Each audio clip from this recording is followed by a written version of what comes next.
আর কোনো প্রশ্ন? আচ্ছা, বোনদের প্রশ্ন।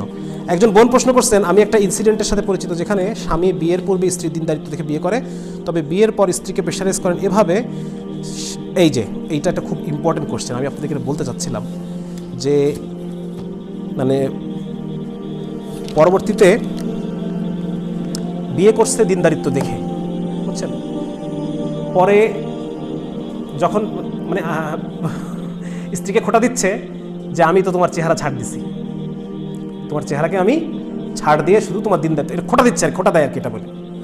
তো এইটা যেমন ধরে সব কিছু ঠিক আছে যে আলহামদুলিল্লাহ, মানে আমাদের অবশ্যই দিনকে প্রাধান্য দেওয়া উচিত, সৌন্দর্য, তারপর হচ্ছে এই যে টাকা পয়সার বিষয়গুলো, এগুলো বস্তুগত জিনিস, বস্তুবাদী চিন্তাভাবনা, সবই আলোচনাগুলো আপন জায়গায় ঠিক আছে।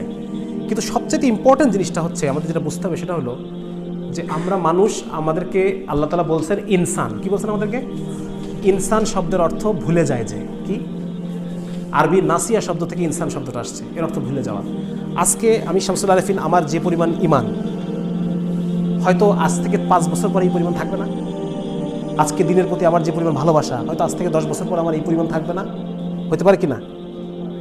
পারে কি না? বাড়তেও পারে, বাড়তেও পারে, কমতেও পারে।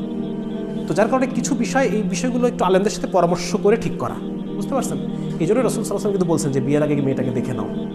আর একদম মানে এটা আমি পার্সোনালি বলি, যেমন হচ্ছে কাউকে দেখার পরে, ধরেন একটা ছেলেকে মেয়ে দেখলো, দেখার পরে ছেলেটাকে তার কোনোভাবেই ভালো লাগলো না, আছে না? মেয়েদের তো আবার একটা সিক্সথ সেন্স বলে আবার একটা কথা আছে। মেয়েদের ব্রেনটা এমনভাবে ডেভেলপ, মেয়েরা অনেক বিষয় কালেক্ট করতে পারে যেগুলো আমরা ছেলেরা পারি না। এটা কথা সিক্সথ সেন্স বলা হয় আর কি। হ্যাঁ, তো সেই মেয়েটা ছেলেটাকে দেখে কিছু একটা আঁচ করলো যে ছেলেটার তাকানো ভালো না, বা ছেলেটা সামথিং ভালো না, বা দেখে মনে হচ্ছে যে না, এটা আমার ভালো লাগতেছে না। তো এটা কি তার ডিনাই করার অধিকার নাই? শরীয়ত কি তাকে এই অধিকার কেড়ে নিছে যে যাকে তোমার ভালো লাগবে না তাকে তুমি জোর করে দিনের জন্য বিয়ে করো? এটা তো শরীয়ত বলে নাই। সুতরাং এই বিষয়টা এটাও খুব কম গুরুত্বপূর্ণ কিছু না। আসলে ন্যূনতম কিছু ভালো লাগা তো থাকতে হবে, এবং যার সাথে আপনার মানে আপনি যাকে আপনার জন্য যিনি